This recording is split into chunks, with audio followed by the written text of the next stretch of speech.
अभी तक तो हमने आपको आज तक का जो एग्जिट पोल है उसके अनुमान दिखाएं कि हमारा एग्जिट पोल क्या कह रहा है, लेकिन आज तो और भी बहुत सारे एग्जिट पोल्स हुए हैं। अलग अलग संस्थाओं ने अपने अपने एग्जिट पोल किए हैं और आप जरूर ये जानना चाहेंगे कि क्या सारे एग्जिट पोल एक ही बात कह रहे हैं या अलग अलग एग्जिट पोल में अलग अलग बातें सामने आ रही हैं। तो उनके बारे में भी आपको बता देते हैं। कुछ और एग्जिट पोल जो आज आए हैं उनमें सभी एग्जिट पोल एक बात कॉमन है, सब में सभी एग्जिट पोल एक बात यह बता रहे हैं कि गुजरात में बीजेपी पूर्ण बहुमत से और बहुत आसानी से अपनी सरकार बना रही है।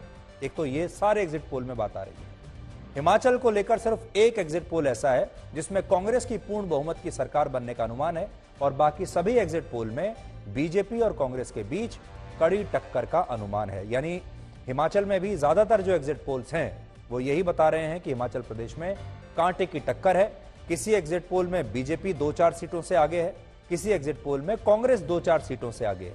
यानी सब जगह 2-3% वोट शेयर का ही फर्क है और ये एक ऐसा फर्क होता है जो कि सही भी हो सकता है, गलत भी हो सकता है। ऐसी स्थिति में कुछ भी हो सकता है। तो आप हिमाचल में ये मानकर चलिए कि कड़ी टक्कर है और दोनों में से कोई भी जीत सकता है। दिल्ली के एमसीडी चुनाव में भी सभी एग्जिट पोल्स एक राय हैं और सभी एग्जिट पोल ये कह रहे हैं कि बीजेपी एमसीडी के पोल में एमसीडी के चुनाव में हार रही है और आम आदमी पार्टी बहुत आसानी से एमसीडी के चुनावों में दिल्ली में जीत रही है। ये सारे एग्जिट पोल यही बता रहे हैं। अब अगर असली नतीजे भी एग्जिट पोल की तरह ही आते हैं तो इसके कई मायने होंगे। क्या मायने होंगे? अगर हम आज जो कुछ भी आपके पास डेटा आया है अगर उसका हम आसान एक विश्लेषण करें आपके लिए तो उससे क्या समझ में आता है?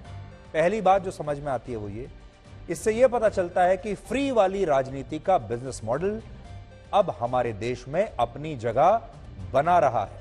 और आपने देखा कि फ्री वाला जो राजनीति का मॉडल है वो पंजाब में आम आदमी पार्टी के लिए काम कर रहा है, दिल्ली में काम कर रहा है, दिल्ली के एमसीडी चुनाव में काम कर रहा है, गुजरात में वो काम कर रहा है और इसी तरीके से हो सकता है और राज्यों में भी काम करे। इसका मतलब यह है कि ये जो फ्री वाली राजनीति का बिजनेस मॉडल है, this business model is here to stay.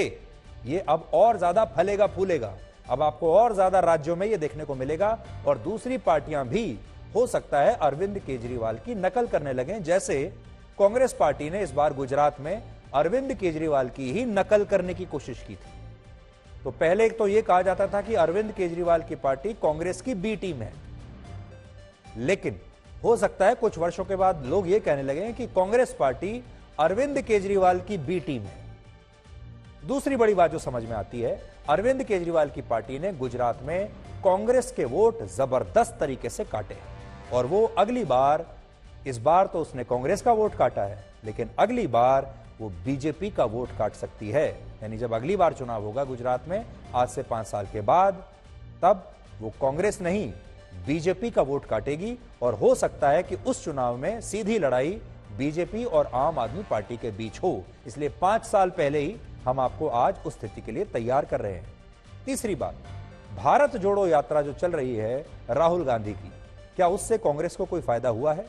जवाब है, आज के जो नतीजे हम देख रहे हैं एग्जिट पोल के, उससे ऐसा लगता है कि भारत जोड़ो यात्रा का चुनाव में कांग्रेस को कोई फायदा नहीं हो रहा, जबकि इस यात्रा का मूल उद्देश्य कांग्रेस को और मजबूत बनाना ही था। अब हो सकता है कि कांग्रेस मजबूती को वोटों की मजबूती ना मानती हो, यह अलग बात है, लेकिन इस यात्रा का अभी तक चुनाव में कांग्रेस के प्रदर्शन पर कोई खास असर पड़ता हुआ दिख नहीं रहा है। और हिमाचल प्रदेश में जो कांग्रेस पार्टी अच्छा कर रही है प्रदर्शन, वो ऐसे टाइम में कर रही है जब वहां फेसलेस चुनाव था और गांधी परिवार का कोई सदस्य, सिर्फ एक कैंपेन को छोड़कर जब प्रियंका गांधी वाड्रा गई थी, इसके अलावा वहां कोई नहीं गया।